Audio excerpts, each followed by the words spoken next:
Hola, muy buenas tardes y bienvenidas y bienvenidos a esta lectura con charla literaria. Estamos aquí por la gentil invitación del Instituto Cervantes, a que agradecemos esta oportunidad de presentar el libro Las mutaciones de Jorge Comensal en este ciclo de lecturas hispanohablantes. Hola y bienvenido, Jorge. ¿Ya estás? Hola, hola Friederike, hola a todos. Muchas gracias por la invitación. Hola. Yo me llamo Friederike von Kriegern y estoy acá para conversar con Jorge sobre las mutaciones y la lectura de esta novela en estos tiempos. Y les invito ya a ustedes de participar con sus preguntas a través de preguntas y respuestas. Jorge Comensal, que estoy muy feliz de verlo y finalmente hablar con él hoy, aunque sea por este medio. Jorge Comensal es narrador y ensayista mexicano. Actualmente está realizando un posgrado en Filosofía de la Ciencia en la UNAM, o sea, la Universidad Nacional Autónoma de México. Y Las Mutaciones, la novela de la cual hablamos hoy, no es su primera publicación, pero sí es su debut como novelista. Y salió en el año 2016 en el editorial Antílope, y ahora hay una nueva edición en Seixparal, Barcelona. Fue traducida ya a 4 idiomas y se está por traducir, se están traduciendo al chino, al turco, al árabe y al hebreo, y ya está en inglés, italiano, francés y en alemán. Y bueno, yo tuve el placer y el honor de hacer la traducción alemana, que un poco es el motivo que el hilo rojo de este ciclo de lecturas, publicaciones hispanohablantes que ya salieron en alemán. Las mutaciones, la primera edición es esta, Verwandlungen en alemán, es la historia de Ramón, un abogado en México que tiene cáncer y que por ello pierde su lengua.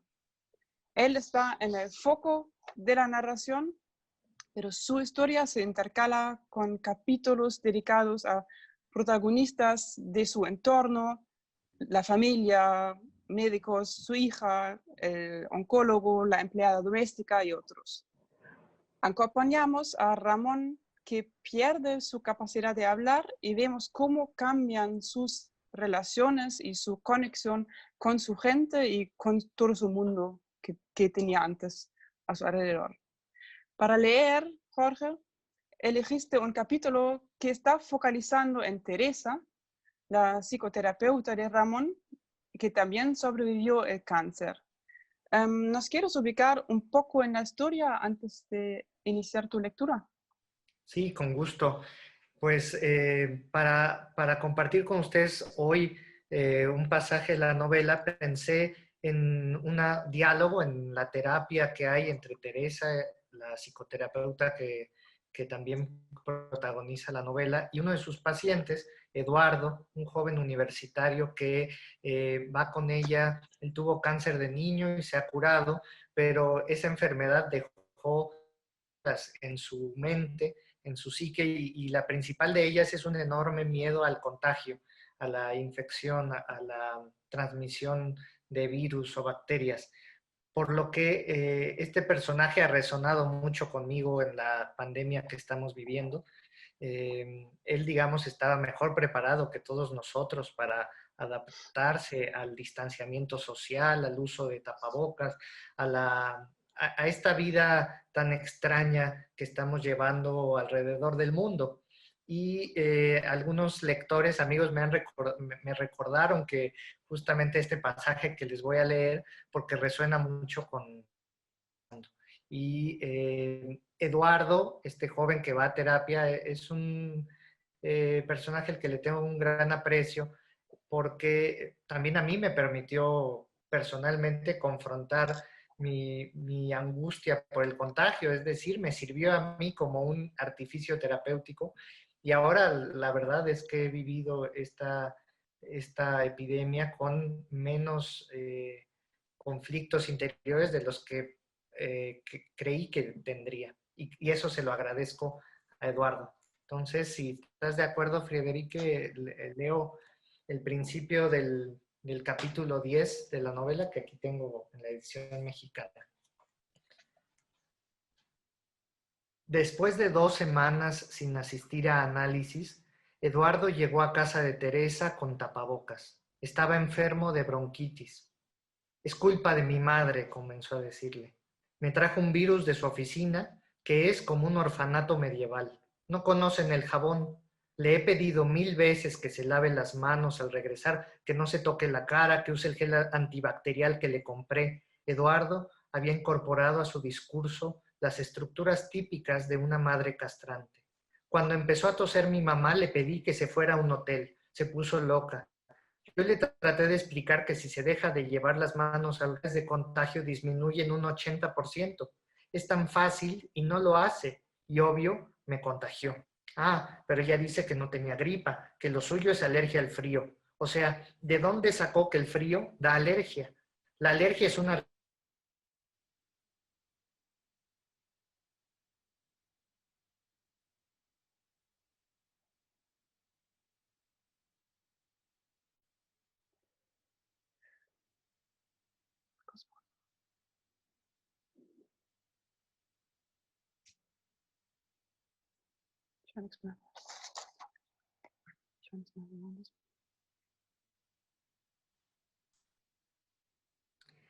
Al parecer desapareció un momento.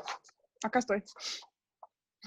No sé si todos desaparecimos o solo fui yo. Yo también desaparecí y estoy de vuelta. Este es el tipo de cosas que no suceden en vivo. Eh, y no sé si todos estamos de vuelta. Creo que estoy en línea, entonces seguiré leyendo un rato más y ya me dirán si estoy hablando en el vacío. Entonces Teresa se distrajo de lo que Eduardo le estaba diciendo, pensando en el deseo de interrumpirlo y confrontar neurótica. Pero Eduardo hablaba sin cesar, acariciando los pulcrísimos barrotes de su celda. ¿Y ella? ¿Acaso no era su casa una prisión dominada por un consultorio psicoanalítico y un invernadero clandestino de marihuana? En el tratamiento analítico y psicotrópico de pacientes oncológicos, Teresa había encontrado la misión de su vida, pero esa misión implicaba que sus días estuvieran llenos de una cantidad morbosa de sufrimiento. Debía tomarse unas vacaciones, suspender sus consultas podía resultar devastador para su equilibrio psíquico. No quería volver a las depresiones que sufría de joven, fumando un cigarro tras otro y tomando pastillas para dormir como si fueran dulces. De algún modo, el cáncer la había salvado de su tristeza congénita. La llevó a probar la marihuana medicinal, a inscribirse en un grupo de apoyo, a pasar días enteros en la cama leyendo libros de Yourcenar, Butler, Rudinesco. Gracias al cáncer conoció a Rebeca, su mejor amiga, y gracias a él encontró su vocación. Mientras tanto, Eduardo seguía despotricando contra su madre. Hasta ahí lo dejo, si les parece bien. Bueno, intentamos a ver si estamos todavía todos. Sí. Gracias. Bueno, ya explicaste que no elegiste esa escena al azar y vemos el tapabocas que en el momento de leerlo por primera vez parecía ser un accesorio raro de un chico no erótico, ¿no? Y ahora lo tenemos todos en casa en varias versiones y lo usamos según la ropa que tenemos en distintos estilos. Estamos practicando ese distanciamiento social y vos dijiste que aprendiste de Eduardo adaptarte a esa nueva realidad, o sea, que es como una anticipación terapéutica casi. En una entrevista dijiste además que tienes un interés personal por el temor social de enfermar. Y bueno, eso es justo ese temor que compartimos casi todos ahora, ¿no? ¿Nos explicas un poco cómo se manifiesta ese temor, sobre todo en la novela, en los personajes que se enferman o se enfermaron y siguen con ese temor? Claro, los temores que abordo en la novela y que trato de hacerlo de la forma más cómica y e irreverente posible, se asocian con lo desconocido y lo invisible. Por un lado, por su tamaño diminuto, un virus es invisible y por lo tanto el contagio es algo de lo que no nos podemos dar cuenta.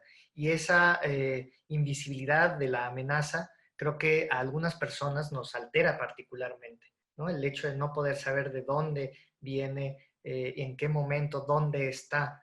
Y eso puede generar una enorme angustia, ¿no? Y ser paralizante.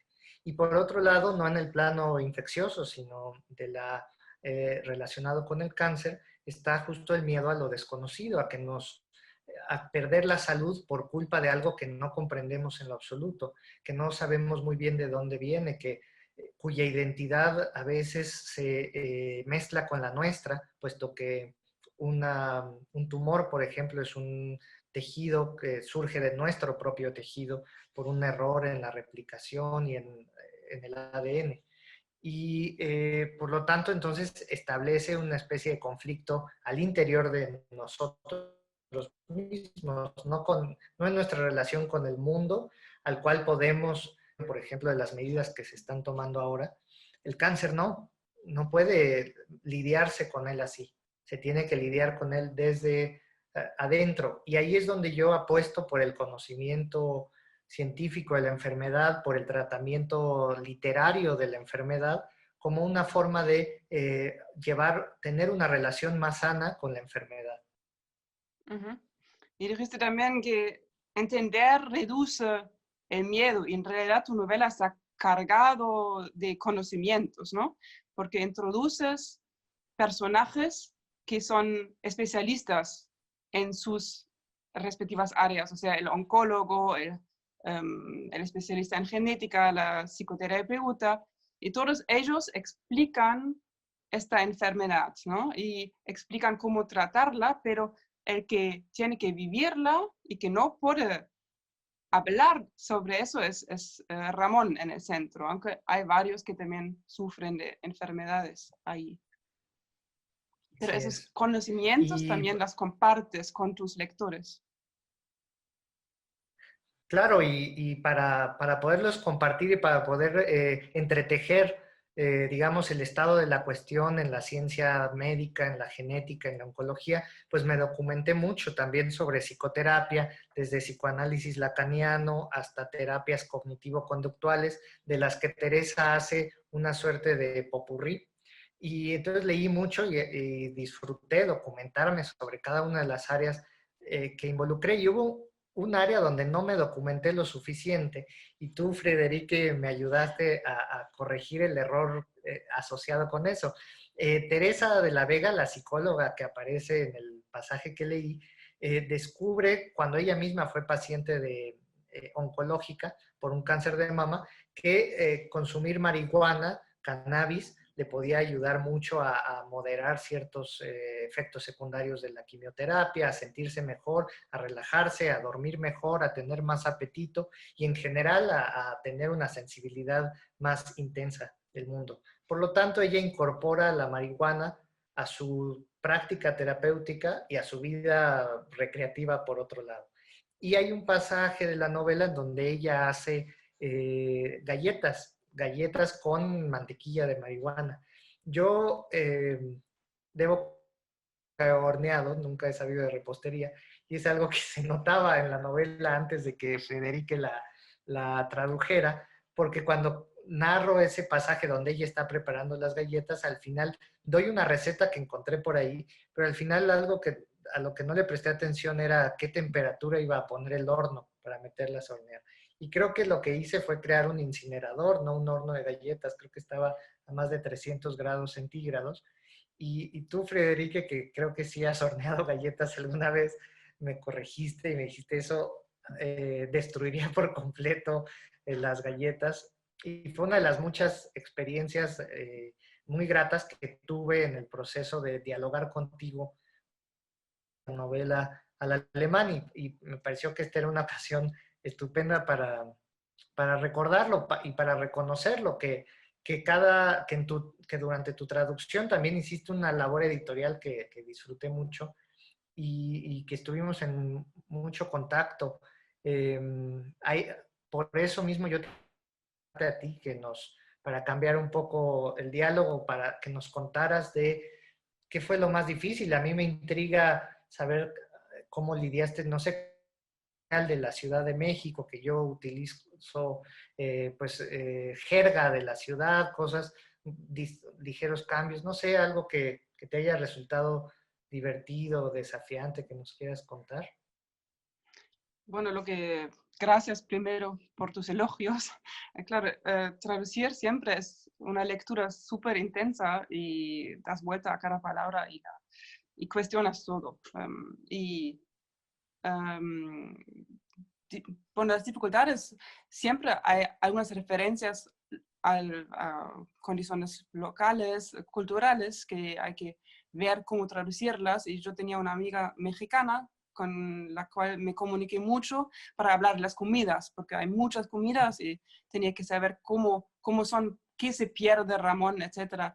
Pero justo Teresa era una de las personajes más, bueno, con más desafío para traducirla, justo por esa jerga, no de la jerga coloquial, sino porque cambiaba entre Lacan y Freud, y era una jerga bastante técnica con que se entremezclaba su discurso siempre. Y bueno, es algo que pasa y que lo hace muy entretenido también, esa novela, que cada personaje tiene su propio discurso, ¿no? Cada uno habla según su punto de vista, o sea, son narrados en tercera persona, pero el foco está en los personajes y en sus discursos, también en sus discursos profesionales. Y elaborar esto era también muy interesante y divertido, sobre todo cuando era en las partes orales.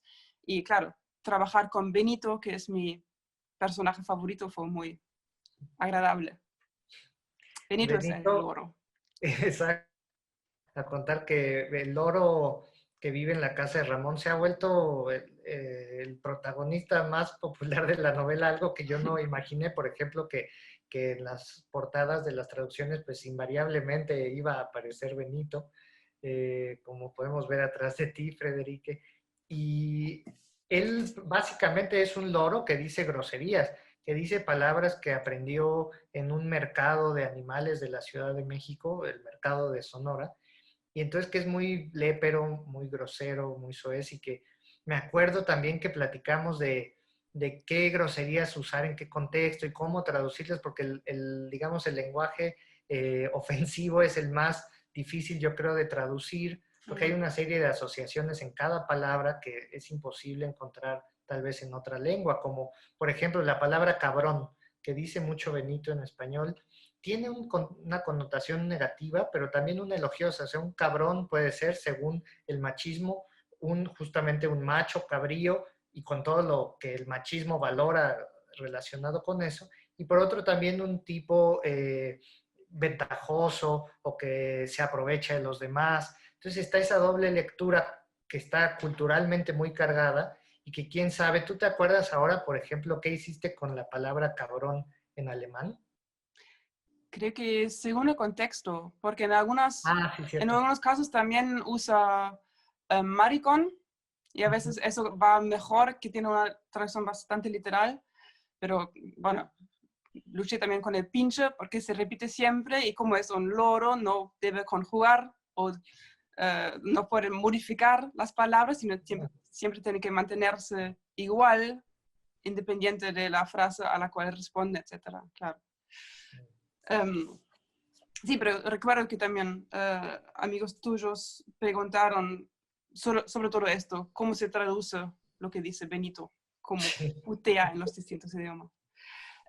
Quisiera volver a eso de la enfermedad, porque citas antes de la segunda parte a Susan Sontag, ¿no? Con su famoso ensayo sobre la enfermedad como metáfora. Y dice, la enfermedad no es una metáfora y el modo más auténtico de encararla, el modo más sano de estar enfermo, es el que menos se presta y más se resiste al pensamiento metafórico. Pero en realidad, toda la novela es una invitación a una lectura, una invitación a leerla, de interpretar la enfermedad como una metáfora, ¿no? Es un paciente mudo, descomunicado, aislado, incapaz de expresarse por sí mismo. Por eso tiene a Benito, ¿no? Para que hable por él en forma de Lazarillo. No puede ni siquiera expresar su deseo de morirse al final. O sea, ¿cómo resistir a la lectura metafórica en tu novela? Sí, esa era justo la paradoja que yo quería retratar. Por un lado, yo comparto a partir de la lectura del libro de Susan Sontag y de mi propia experiencia, la convicción de que metaforizar las enfermedades y en particular el cáncer no es algo muy positivo. ¿Por qué? Porque por ejemplo, cada vez que se asocia el cáncer con la corrupción política, con la corrupción moral, con la maldad, se está cargando la enfermedad de un contenido moral que no tiene cuando es un proceso estrictamente de desorden fisiológico. Entonces yo estaba, por un lado, en contra de eso. Por otro, como escritor de literatura, no creo que podamos comunicar la ciencia y en general la realidad sin recurrir a metáforas, a imágenes, a comparaciones que al mismo tiempo no son muy sanas para el paciente. Entonces era algo contradictorio y aposté entonces por escribir un retrato de varias formas de metaforizar la enfermedad a partir del punto de vista de cada uno de los personajes, ¿no? Entonces, por ejemplo, el oncólogo que trata a Ramón es un tipo que constantemente entiende la medicina como una lucha, es decir, como un ejercicio bélico de los buenos contra los malos, de una guerra contra las células amotinadas, contra las células rebeldes, contra las células sediciosas. Y la terapeuta ve la enfermedad a través de otras metáforas que provienen de la teoría psicológica o psicoanalítica. Y Ramón, a su vez, con otras metáforas, ¿no? Entonces yo también, a partir de hacer este catálogo de acercamientos metafóricos al cáncer, podernos liberar de la mirada estrecha de una metáfora que pueda dominar en nuestra mente la relación con esta enfermedad.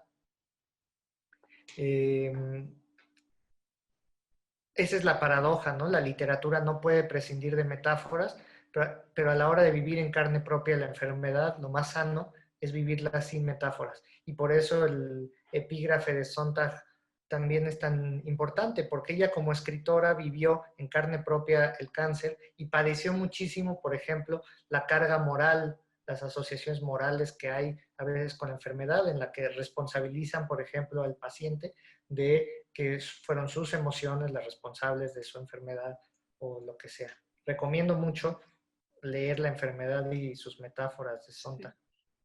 Sí, también ese aspecto también aparece en la novela, no tanto lo moral, o sea, pero esa tradición también de vivir sano para después no enfermarse, porque cuando tiene metástasis en el pulmón, también dice, y eso que dejé de fumar, ¿y para qué dejé de fumar? ¿No? O sea, que siempre se busca esa relación entre la propia culpa Sí, y la enfermedad. sí.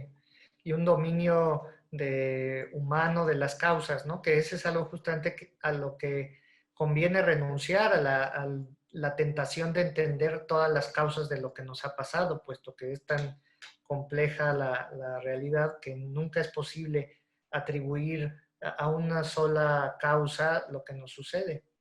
Y eso es particularmente el caso en la enfermedad de Ramón, a quien le da un cáncer rarísimo, realmente algo que no tiene nada que ver con sus hábitos, no tiene nada que ver con lo que haya hecho, no hay radiación nuclear de por medio, hay solamente azar, hay mala suerte y esa mala suerte también es responsable, por otro lado, de la evolución, del cambio evolutivo de las especies y en ese sentido es muchas veces buena suerte, ¿no? Entonces esta Sí. dualidad está presente ahí, no podemos reducirla. quisiera ver si hay preguntas y por lo que yo veo todavía no hay Hubo preguntas. No sé una si la... pregunta que hicieron por el chat, no por la otra ventana, que te preguntaban a ti, Frederica, entonces, ¿qué tipo de palabras habías usado en alemán para resolver lo que comentábamos del lenguaje de Benito? Bueno, en vez de pinche, usé sobre todo el Scheiß, que es lo más productivo en alemán. Y para maricón, Schwuchtel, bueno, sobre todo en esas. Y hay un par más que tendría que buscar. En México tenéis mucha experiencia ya con epidemias parecidas al COVID-19, ¿verdad? Hubo una epidemia, no se pareció tanto al COVID-19, una influenza hace 11 años, surgió un tipo de influenza que se llamaba AH1N1 y que sí produjo, por ejemplo, una emergencia sanitaria que implicó una cuarentena mucho más breve que esta y finalmente esa enfermedad no resultó ser tan contagiosa, tan virulenta como ahora. Ahora, en todos los países hay mucha experiencia con epidemias, solo que la mayoría de las personas vivas ahora no lo recordamos, ¿no? Yo, por ejemplo, sé que el hermano mayor de mi abuela murió de niño en la gran influenza de 1918, que esa sí fue una pandemia mundial terrible. Y antes de eso, cuando uno se pone a hurgar en la historia y la literatura, ve que este tipo de cuarentenas, de pestes, eran muy cotidianas en el mundo. Por ejemplo, hace poco volví a ver Romeo y Julieta de Shakespeare y justamente el miedo a una epidemia que hay en Verona es crucial para cómo se desenvuelve la trama. En fin, era parte de la vida cotidiana y afortunadamente, gracias a la medicina moderna, cada vez estamos menos familiarizados con estos episodios. Pero sí, vivimos eso hace unos 11 años.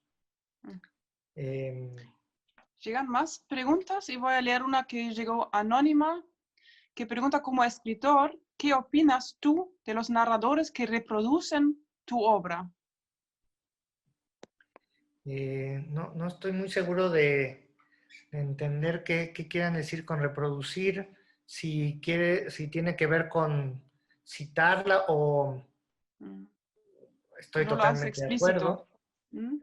Si es reproducirla en el sentido de como, no sé, imitar el estilo, las estrategias narrativas, también me parece estupendo. En fin, creo que la literatura es un diálogo y en la medida en que uno diga algo relevante, tal vez se pueda decir de otras maneras o se pueda responder a ello, ¿no? Nos preguntaba Francesca algo que a mí también me interesaba preguntarte a ti, Friederike. Él nos pregunta que en qué medida está Kafka presente en las mutaciones y sospecho que esta pregunta puede estar relacionada con el título de la novela en alemán, que se Probable. tradujo como Verwandlungen, ¿no? Que es el nombre de las metamorfosis de Kafka en alemán. En México, por ejemplo, ya que conocemos ese libro como Las Metamorfosis, no se hace tanto la asociación con Kafka del título de mi novela de las mutaciones. Y creo que en Alemania pues debe suceder mucho más. Sí, La porque la respuesta, cercanía de los títulos es más sí, grande y por eso se asocia más. sí, Sí, en pero mi la pregunta, caso, la respuesta no es que no influye mucho, a pesar de que a mí me gusta mucho la obra de Kafka y su narrativa de lo extraño y su uso de lo fantástico para retratar el absurdo de la vida moderna, pero no hay realmente una influencia directa en la novela con las mutaciones, con el título. Yo más bien quería sí hacer una metáfora sobre todos los cambios que el azar produce en la vida de los personajes y hablar literalmente de las mutaciones genéticas que están en la base de todo lo que sucede en la novela. llegó una explicación de la pregunta anterior. Dice que me refiero a leer algún pasaje de tu libro en público. O sea, tal vez pide permiso para leer o pregunta cómo te parece si leen tu libro en Pues público. me alegra mucho, me da mucho gusto. Estoy de acuerdo. A mí me cuesta trabajo, por ejemplo, leer en público, como a lo que hice al principio de la charla, leer mi propia obra, porque siento la tentación que siempre lleva al fracaso, como de impostar la voz para hacer a los personajes en los diálogos. Y por eso, generalmente, cuando leo algo de la novela, procuro leer pasajes donde no haya diálogo, donde solo haya la voz del narrador, para no padecer este deseo de hacer voces y quedar en ridículo. Yo tengo una pregunta también, la clásica, ¿era tu primera novela? ¿Qué nos espera en tu segunda novela? Pues nos espera mucha incertidumbre porque llevo bastante tiempo escribiéndola.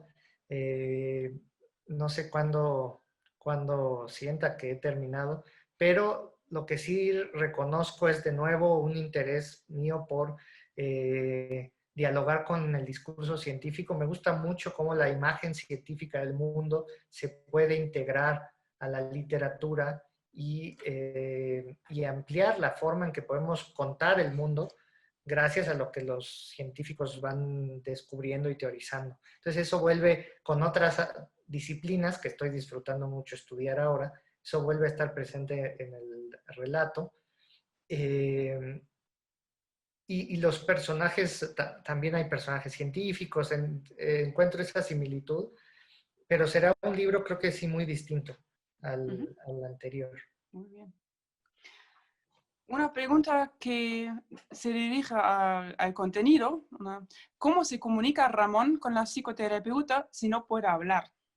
Ese es un reto enorme que de entrada Teresa, la psicoterapeuta, era un tanto pesimista sobre las posibilidades del tratamiento porque ella cree, por ejemplo, como tal vez todos los terapeutas, que la manera en que el discurso libre, el flujo de libre conciencia permite, sin la vigilancia del super yo, que salga lo inconsciente a la luz de algún modo, ¿no? Que se filtre a través de las palabras aquello de lo que no somos conscientes, pero que forma parte de nosotros. Y Ramón, que no puede hablar, tendría que comunicarse, y esto es lo que definen al final, a través de un teclado. Entonces es una dinámica bastante artificial, bastante tiesa, en la que Ramón escribe en un teclado y ella enfrente de él lee lo que él escribe en un monitor.